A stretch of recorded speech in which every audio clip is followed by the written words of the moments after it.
Je commence par le nom de Allah, Ar-Rahman Ar-Rahim. La louange est à Allah, le Seigneur des mondes. À lui reviennent les bienfaits, les grâces et les mérites. Que l'honneur de Allah, celui qui est très miséricordieux, et que les invocations des anges des plus hauts degrés soient accordées à notre maître Muhammad, le maître des messagers. On rapporte d'un vertueux, que Dieu l'agrée, qu'un jour qu'il marchait dans une des rues de la ville de Al-Basra, il a vu des enfants jouer avec des noix et des amandes. Il a vu un peu à l'écart un autre enfant qui les observait en pleurant. L'homme vertueux s'est dit en lui-même, cet enfant pleure, car il n'a pas la même chose, les mêmes jeux que ses enfants. Cet homme vertueux a dit, je me suis rapproché de lui, et je lui ai dit, mon fils, qu'est-ce qui te fait pleurer? Veux-tu que je t'achète des noix et des amandes pour que tu puisses jouer avec ces enfants?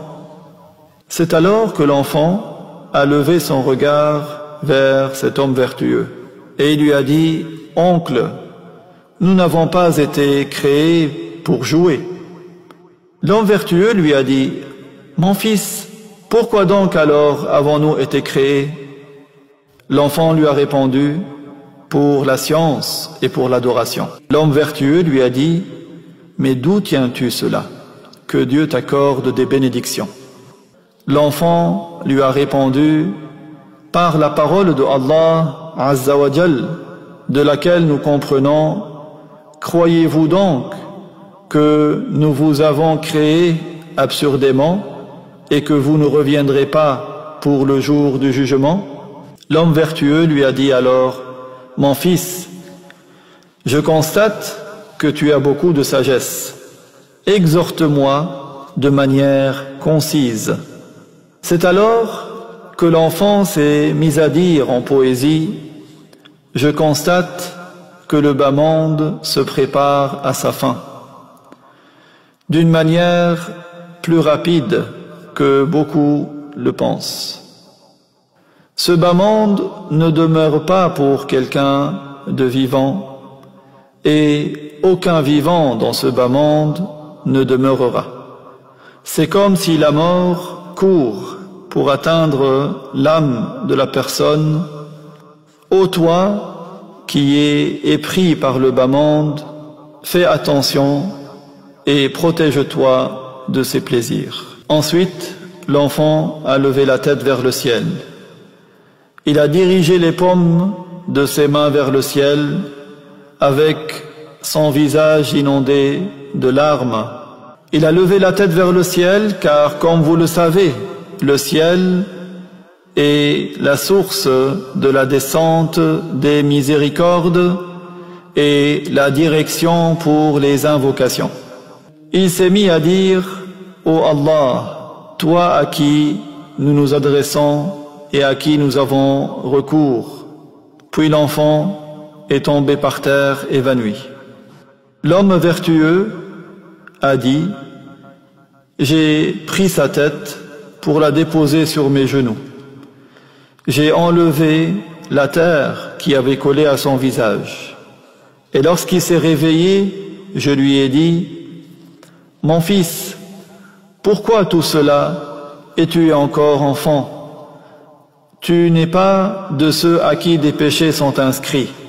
Il lui a répondu, éloigne-toi de moi, éloigne-toi de moi. J'ai vu ma mère attiser le feu avec de grosses bûches. Elle n'y arrivait pas, si ce n'est avec des petites brindilles. Et moi, je crains d'être de ceux qui atteignent la puberté sur l'interdit et qui meurent sur l'interdit. C'est alors que l'homme vertueux est tombé par terre évanoui. Quand il s'est réveillé, il a regardé autour de lui, mais il n'a pas vu l'enfant. Il a posé la question aux enfants qui jouaient. Il leur a dit, qui est donc ce garçon? Ils lui ont répondu, tu ne l'as donc pas reconnu? Il leur a dit non. Ils lui ont dit, c'est un des enfants de Al-Hussein, fils de Ali ibn Abi Talib. L'homme vertueux a dit, j'ai su qu'un tel fruit ne peut provenir que de cet arbre-là. Que Allah nous profite par lui et par ses parents. Amin. D'où donc cet enfant qui est plus jeune que nous tous tient-il ces paroles pleines de sagesse et cette compréhension éminente? Il la tient de l'école qui a pour fondateur le plus éminent, le plus honorable, le meilleur homme, notre bien-aimé Muhammad sallallahu alayhi wa sallam, celui qui a enseigné le bien à toute l'humanité, le maître de l'humanité, celui qui a dit, pour enseigner justement à sa communauté, dans un hadith rapporté par Al-Bukhari, « Je ne suis pas de ceux qui jouent et qui recherchent le loisir. » Ash-Shafi'i, que Allah lui fasse miséricorde, a dit « En effet, le jeu et le loisir n'est pas l'habitude des gens attachés à la religion. Allah Ta'ala nous apprend dans le Coran que le bas monde pour de nombreuses personnes n'est que jeu et loisir, mais que l'au-delà vaut mieux. » Et un savant a dit « Gaspiller le temps dans le loisir et les jeux est une perte. » Chers bien-aimés, celui qui médite au sujet des conséquences du bas monde, il va se méfier. Celui qui a la certitude que le chemin est long, il se prépare pour le voyage. Qu'il est étonnant celui qui a la certitude d'une chose, mais qui feint de l'oublier par la suite.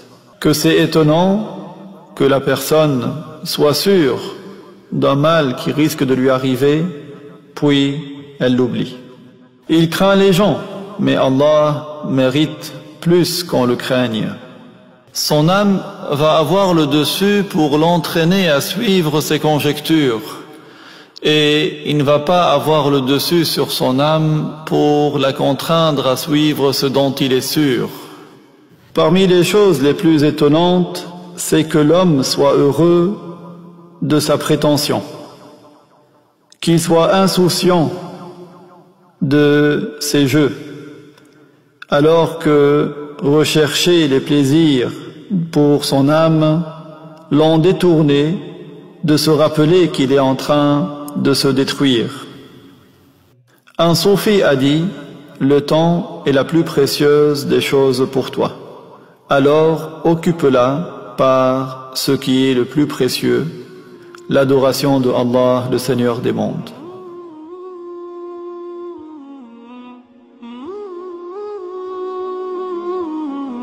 Mm-hmm.